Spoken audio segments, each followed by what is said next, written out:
Assalamualaikum warahmatullahi wabarakatuh. Saudara seiman yang selalu dalam lindungan Allah Subhanahu wa Ta'ala. Alhamdulillah kita masih istiqomah di channel ini.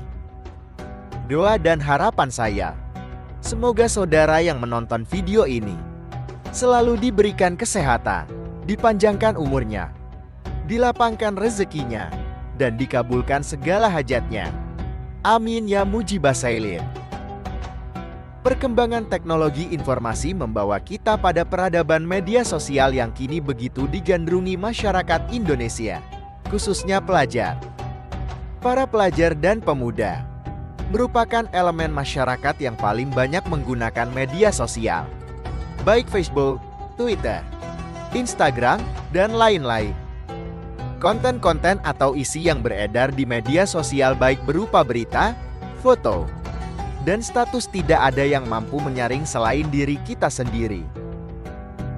Penyaringan ini dilakukan karena isi unggahan di media sosial tidak semuanya positif, bahkan mempunyai kecenderungan negatif dengan melimpahnya berita dan foto-foto palsu atau hoax.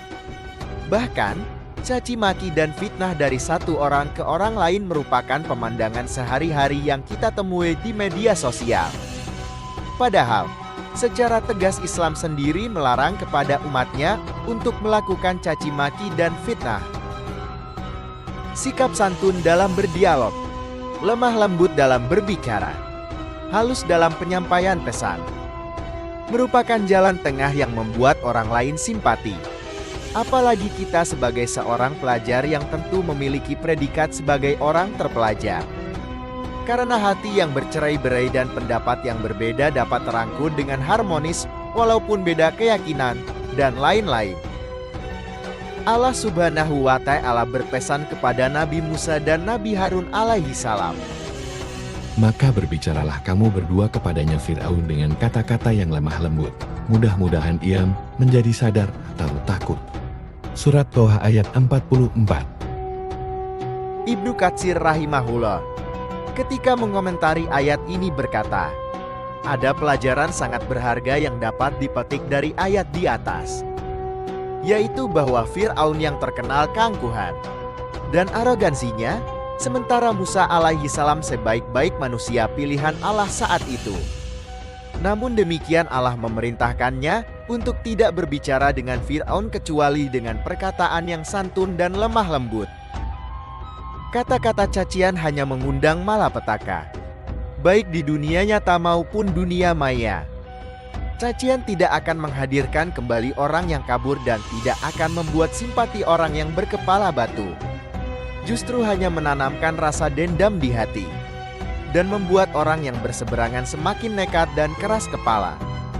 Bahkan, sudah banyak orang yang berurusan dengan polisi akibat memfitnah dan mencaci maki orang lain di media sosial. Bila menghujani orang yang tidak sependapat dengan makian, kecaman dan kutukan, maka hal itu akan semakin memperkeruh persoalan dan memperparah penyakit. Oleh karena itu, bila menyampaikan nasihat, hendaknya dengan cara yang tidak membuat orang lain kabur. Dan bila berdebat dengan cara yang santun tanpa merendahkan lawan bicara. Orang yang rendah moralnya, kotor tutur katanya, suka merendahkan martabat sesama, pengumpat orang lain, pelontar tuduhan terhadap orang tak berdosa, suka menyerang orang-orang yang baik, pengecam dan pengutun, semua ucapannya hanya umpatan dan cacian. Sungguh ia tidak pantas disebut sebagai muslim yang bijak karena Rasulullah Shallallahu Alaihi Wasallam sendiri selalu memberikan teladan terbaik bagi umatnya. Begitu terjadi peristiwa di tengah masyarakat, langsung mereka tangkap intensitas beritanya. Entah tempat kejadian peristiwa itu dekat atau jauh, mereka segera meluncur ke jaringan internet untuk menjadikan peristiwa itu sebagai alasan pelampiasan cacian dan umpatan. Mereka bergegas mencari situs-situs media sosial. Maka dari kalangan mereka muncullah penuduh, pengekam, pencaci, pengutuk dan pengumpat kecuali orang-orang yang diselamatkan oleh Allah. Namun sayangnya amat sedikit golongan ini. Seorang Mukmin bukanlah orang yang banyak mencela, bukan orang yang banyak melaknat, bukan orang yang keji, dan bukan pula orang yang kotor omongannya. Manusia yang suka mencela, mengutuk, mengejek dan berkata keji bukanlah tipe manusia beriman. Rasulullah Shallallahu Alaihi Wasallam bukanlah pencela, pengecam dan pengutuk. Sabda beliau, Sesungguhnya aku tidak diutus sebagai tukang melaknat, tetapi aku diutus hanyalah sebagai rahmat. beliau pun bersabda, Mencaci maki seorang muslim adalah suatu kefasikan. dalam riwayat lain disebutkan, Dua orang yang saling memaki adalah seperti dua setan yang saling menjatuhkan dan mendustakan lawannya. Jabir bin Salim radhiyallahu anhu bercerita, Aku berkata, buatlah ikatan perjanjian denganku ya Rasulullah. Beliau lalu menjawab, Janganlah sekali-kali engkau memaki orang lain. Kata Jabir, sejak itulah aku tidak pernah memaki seorang pun, baik ia berstatus orang merdeka atau hamba sahaya, termasuk tidak memaki unta dan kambing. Hadits riwayat Abu Dawud. kesimpulannya adalah kita sangat dilarang mencela, menghina, memfitnah, dan memaki orang lain. Karena itu bukan sifat Rasulullah Shallallahu Alaihi Wasallam.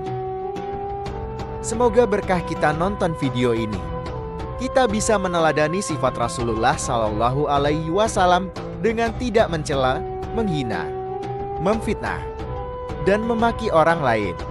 Amin Allahumma amin. Wassalamualaikum warahmatullahi wabarakatuh.